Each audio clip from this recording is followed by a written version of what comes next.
Hello বন্ধুরা, আবারও চলে এলাম একটা ভিডিও নিয়ে, যেটা হলো গণেশ চতুর্থী স্পেশাল। আমি হামেশাই গণেশ পুজো করি। আমি আজ অনেক বছর ধরে গণেশ পুজো করে আসছি, বাট সিকিমে এই ফার্স্ট গণপতি আনবো। বাট যখন আমি যাচ্ছি তখন আমি জানতাম না যে আদৌ আমি গণপতিকে আনতে পারবো কি না। তোমরা যেরকম দেখছো, আমি এখন এমজি মার্কেটে যাওয়ার জন্য বেরিয়ে গেছি, অলরেডি গাড়িতে আছি। আমি আর আমার একটা বান্ধবী, আমরা দুজন মিলে যাচ্ছি এমজি মার্কেটে শপিং করার জন্য। এই আমরা এখন বাজরা মল ক্রস করছি। বাজরা ওয়ার্ল্ড, এটা এখানকার খুবই একটা বড় শপিং মল, যেখানে আমরা হামেশাই যাই, যেখানে কেএফসিও আছে। সো আমরা আরও এগিয়ে পড়লাম গন্তব্যস্থলের দিকে। পুজোটা আমি অনেক বছর ধরেই করি, বাট এবারে শিওর ছিলাম না। এবারে জাস্ট আমি ফুলমালা কিনতেই গেছিলাম। আমার কাছে অলরেডি একটা ছোট্ট গনু আছে, যেটা তোমরা আগে দেখতে পাবে। সেই গনুটাকে আমি ভেবেছিলাম এবারে পুজো দিতে পারবো। এবারে গণেশ ঠাকুর এখানে পাবো কি না পাবো না, জিনিস পাবো কি না জানতাম না। তো এই যে চলে এলাম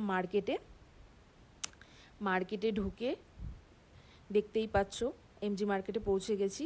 এখানে গিয়ে তো আমি জাস্ট অবাক, এত গণেশ ঠাকুর দেখে, এত বড় বড় গণেশ দেখে জাস্ট আমি তো পাগল হয়ে গেছি। আমার তো খুশির ঠিকানাই ছিল না।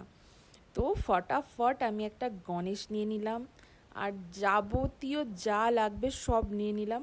তারপরে আমরা সেলফি তুলতে ব্যস্ত হয়ে গেলাম। আমি তো ভাবিনি সব কিছু পাবো, যখনই পেয়েছি ফটাফট সব কিছু নিয়ে নিয়েছি।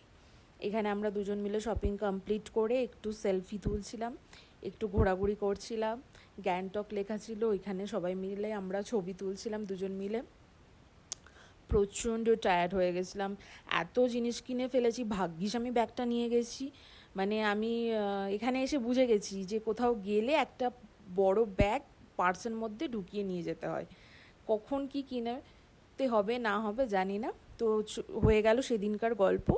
এটা হলো পরের দিন, নেক্সট ডেতে আমি গ্যাস ওভেনটাকে পুজো করে ঠাকুরের জন্য ভোগ বানাতে বসে গেছিলাম। যেরকম দেখতেই পাচ্ছ, লুচি, হালুয়া বানিয়েছিলাম আমি, ফল ফুল নারকোল, যেগুলো আমার গনুর সব পছন্দ, সব কিছু নিয়ে এসেছি। পুজোটা আমি নিজেই করেছি, কেননা এখানে পুরোহিত মশা পাওয়া খুবই মুশকিল। তো বারেলিতেও যখন ছিলাম তখনও নিজেই পুজো করেছিলাম, এবারেও নিজেই পুজো করেছি।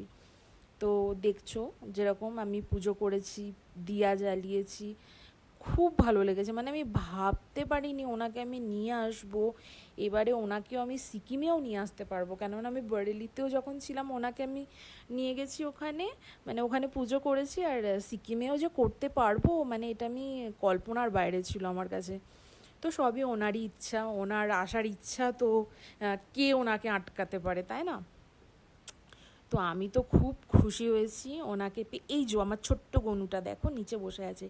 এই গনুটা আমার কাছে ক্লাস 5-6 থেকে আছে, যেখানে যেখানে আমি আজ পর্যন্ত গেছি, মানে ঘুরতে না, স্টে করতে, যেখানে যেখানে আমি থেকেছি এত বছর ধরে, উনি সব সময় আমার সাথে ছিল, সব সময় উনি আমার সহায়। তোমরা আর তাহলে আমি তো সবাই আমার সাথে থেকো, ভালো থেকো, সুস্থ থেকো, এই কামনা করি আমি আমার গনুর কাছ থেকে সবারই জন্য।